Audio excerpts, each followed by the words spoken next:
मनीष ने लाडलो से कहा, मुझे सीखना तेरे बस की बात नहीं। लाडलो ने इंग्लिश की आंखों में आंखें डालकर कहा, चल जुट्ठी, तेरी इतनी औकात नहीं। ठीक है, इन्हीं शब्दों के साथ में मैं सुजाता जॉब टूल्स परिवार में आपका हार्दिक स्वागत अभिनंदन करती हूँ। और हम अपनी क्लास को कंटिन्यू करेंगे इसी मोटिवेशन के साथ में। आप लोग बने रहिए हमारे साथ में। और हाँ, इंग्लिश को लेकर के तुम्हारे दिल में जो भी डर है उसको निकाल दीजिए। हम इंग्लिश को पढ़ेंगे, समझेंगे बहुत ही सरल तरीके से। ठीक है, तो आज हम लोग क्या पढ़ रहे थे, पर्सनल प्रोनाउन पढ़ रहे थे। उसी को हम लोग आगे कंटिन्यू करेंगे। तो उसको आगे कंटिन्यू करने के लिए आपको करना क्या है, सबसे पहले क्योंकि आपके बिना नहीं चल सकता, कोई भी क्लास है तो आपके बिना नहीं चल सकती। तो सबसे पहले आपको करना क्या है, प्लीज़ करके आपको कृपया करके आप वीडियो को शेयर करें, चैनल को सब्सक्राइब करें और लाइक करें। ठीक है, कमेंट बॉक्स में कमेंट करके ज़रूर बताया करिए, अपनी राय ज़रूर दिया करिए, क्या गलत है क्या सही है बताया ज़रूर करिए। ऐसे हमें बहुत सारा मोटिवेशन मिलता है। और तो आप लोग करिए, ये आपका काम है, जो हमारा काम है वो हम कर रहे हैं। ठीक है, तो फिर हम लोग अपनी क्लास को कंटिन्यू करते हैं। तो हम लोगों को पर्सनल प्रोनाउन में आज हम पढ़ना था प्रीपोजिशन कॉन्सेप्ट। क्योंकि हमने जो बेसिक थोड़ी सी नॉलेज थी वो हम लोगों ने सीख ली थी, वो अक्सर कर सबको पता होती।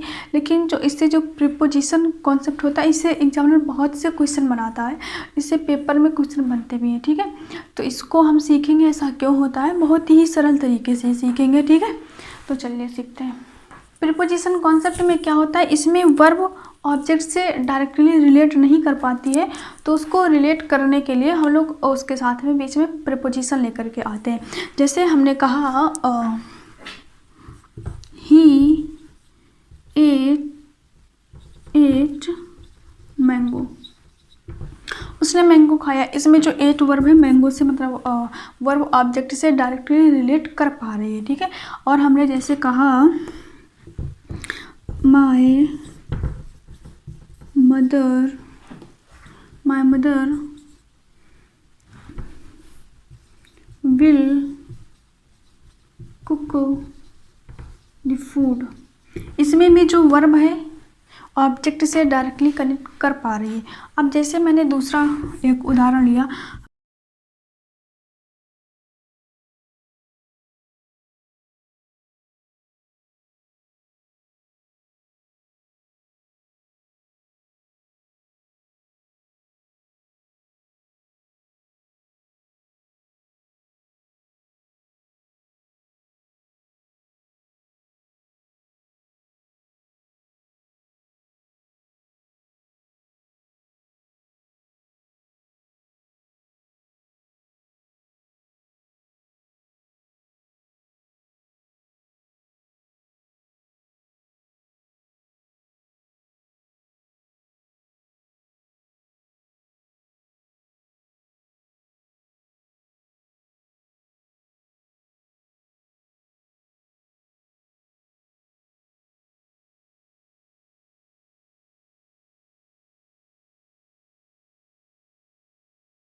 एक हमारा उदाहरण है the brother of her is a doctor, ठीक है।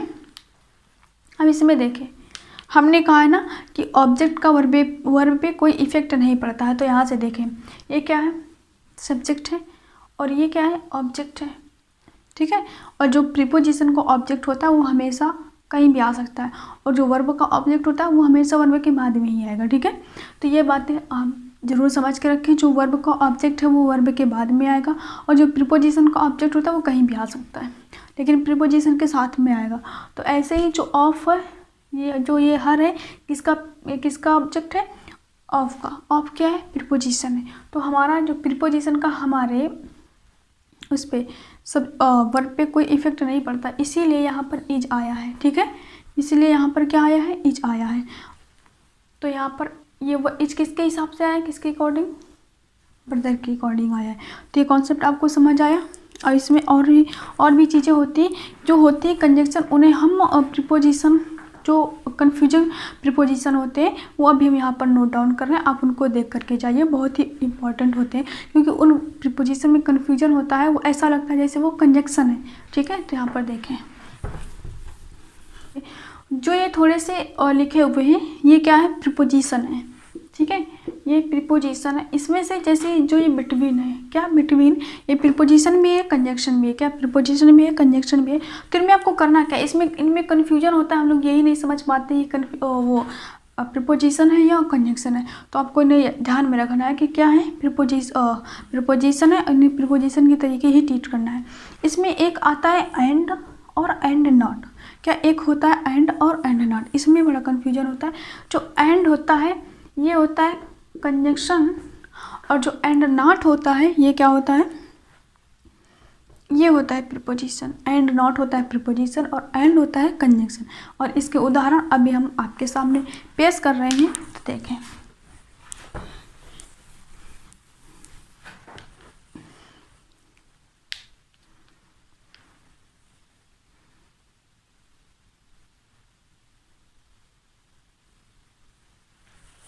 जैसे there is no dispute between C and I, ठीक है।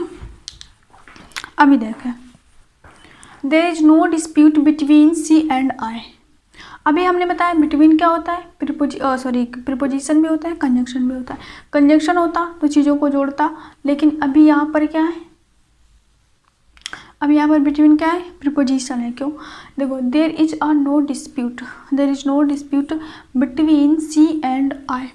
यहाँ पर अभी हमने बताया कि प्रीपोजिशन के बाद में क्या आता है, प्रीपोजिशन के बाद में आता है ऑब्जेक्टिव केस। प्रीपोजिशन के बाद में कौन सा केस आता है, ऑब्जेक्टिव केस। तो हमको यहाँ पर ये क्या हो गए, गलत। यहाँ पर हमको क्या यूज करना है, इनके ऑब्जेक्टिव केस यूज करना है। तो यहाँ पर क्या आएगा, हर, और यहाँ पर क्या आएगा, मी। तो इन चीज़ों कन्फ्यूजन यहीं पर होता है, और जो एग्जामिनर होता है उसको देता है प्रीपोजिशन के तरीके, और हम लोग समझ लेते हैं उसको कंजक्शन के तरीके। तो हम लोग इसको ऐसे ही छोड़ करके चले आते हैं, जो कि गलत है, क्योंकि वर्ब के बाद में अगर दिया है तो यहाँ पर ऑब्जेक्ट होगा, ये प्रीपोजिशन होगा, और हमको यहाँ पर ऑब्जेक्टिव केस यूज करना है, ठीक है। हम एक दूसरे उदाहरण से समझते हैं। हमारा अगला उदाहरण, सी एंड नॉट मी या आई हैज या हैव डन इट। आपको इसमें बताना है कि इसमें यहाँ पर मी आएगा या आई आएगा, है यहाँ पर हैज आएगा या हैव आएगा। अभी हमने बताया है, आप जल्दी से बताएं। तो यहाँ देखिए, सी क्या है, सब्जेक्ट है, ठीक है। और हमने बताया अभी एंड नॉट क्या होता है, अभी बताया था एंड नॉट क्या होता है, प्रीपोजिशन होता है। और प्रीपोजिशन अपना क्या लेता है, ऑब्जेक्ट लेता है, ठीक है। प्रीपोजिशन के बाद में क्या आता है, ऑब्जेक्टिव केस आता है। तो ऑब्जेक्टिव केस आएगा तो क्या आएगा, मी आएगा, और आई कैंसिल हो जाएगा, ठीक है।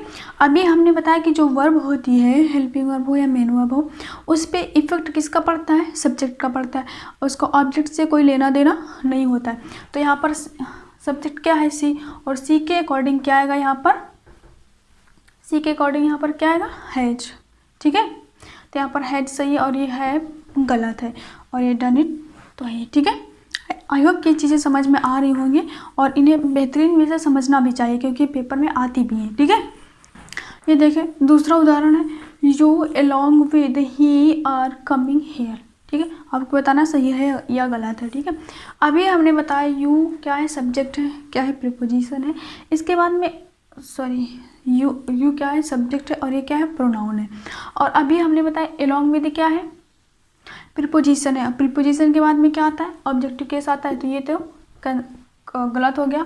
और इसके जगह क्या आएगा, हिम। क्या आएगा, हिम। ठीक है, हर ही की जगह हिम यूज करेंगे। और अभी हमने बताया कि वर्ब में किसका इफेक्ट पड़ता है, सब्जेक्ट का। सब्जेक्ट क्या है, यू के हिसाब से, और एकदम सही है, कमिंग हेयर एकदम सही है। ठीक है, आई होप कि आपको ये चीज़ें समझ में आ रही होंगी। अगर आपको समझ में आई हैं या नहीं भी समझ में आई हैं, ऐसा तो हो ही नहीं सकता कि समझ में ना आई हो, लेकिन आपको कमेंट बॉक्स में कमेंट करके अपनी राय जरूर देनी, क्या गलत है क्या सही। और प्लीज़ वीडियो को शेयर ज़रूर करें, चैनल को सब्सक्राइब करें, लाइक करें, और आप कमेंट बॉक्स में कमेंट करके ज़रूर बताएं। और कल से हम आपके लिए एक साथ में वोकैब भी लेकर के आएंगे। हर रोज़ आपको एक वर्ड दिया करेंगे और कमेंट बॉक्स में आपको उसका मीनिंग लिखना हुआ करेगा और इसके सिनोनिम और एंटोनिम लिखना हुआ करेगा। ठीक है, तो ऐसे हमारे जो वोकैब है वो तैयार होती जाएगी और ऐसी वोकैब देंगे जो मतलब प्रीवियस ईयर की होगी, उसमें कोई ऐसा वैसा नहीं होगी कहाँ की है कैसी है। तो ठीक है, मिलते हैं फिर अगले वीडियो में। अपना ख्याल रखिएगा।